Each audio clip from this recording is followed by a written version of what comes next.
honored guest. A year ago, I realized that I needed a total change in my life. It took a lot of soul searching and a lot of prayer. But over a period of time, I realized the first thing I needed to do was change jobs. The more I thought about it, the more I realized that I had to move to get a job in Frankenmuth.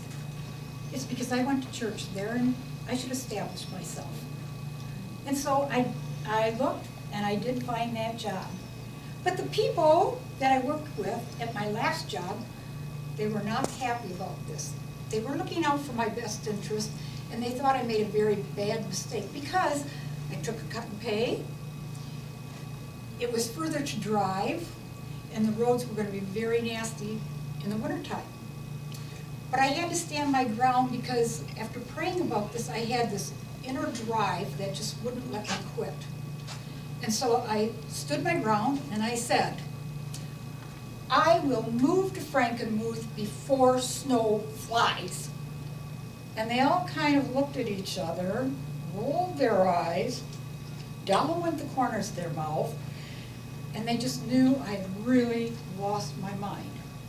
So they started picking at my brain, and they said, Marcia, why? Why the sudden change? What's going on? And I said, because God told me to. That was the only answer I had for them. Well, now they knew I was a total nutcase. But I had to stand on what I believed.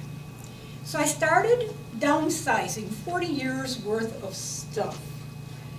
And I had to throw away, I had to give away, and I had to sell a lot. But I did it. But while I was doing that and I was going to work, I also had to keep myself focused and grounded, so I did what I enjoy the most. I still continued to go to the church and play the piano, just for my own enjoyment. But there again, another little voice interceded and said, hey, you can play the piano for the seniors at the nursing home.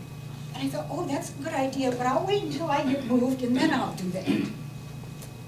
And so I kept packing, but then it got to be October. The whole summer's gone by, I'm still packing. But October's here, and exactly October 31st, I remember this so clearly. I started to get scared, and I started to panic, and I decided I had to talk with God. Lord, do you know it's October 31st? And I told everybody I was going to move before snow flies, and you know, it has snowed on Thanksgiving Day. Are you going to make me look stupid, or what? What are you waiting for? Well, it didn't take long, and he fired right back at me, and he says, well, I told you to go play the piano for the seniors. What are you waiting for? Well, that set me back a pace, because I thought playing the piano wasn't exactly on my mind at this time.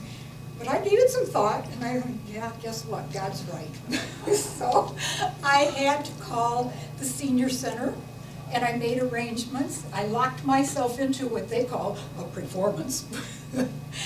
and there was no getting out of it unless I wanted to make me look stupid. So after that, it was amazing. Everything seemed to start falling into place. They called.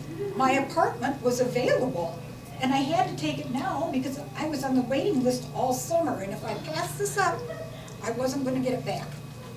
So I scrambled to finish packing, get the truck, and get moving. And guess what? I was moved in a week before Thanksgiving. But that's not all there was to it. As the movers were bringing in the last load of items, and this is not exaggerating, people, the last load of stuff, I happened to glance outside as I sat on the couch, and it was snowing. I was just so overwhelmed. I sat there, and I'm sure God was sitting there with me, and we were laughing together because I was moved in before snow flies. Ladies and gentlemen, God talks to you just like he talks to me. It's a God-given gift, that little voice.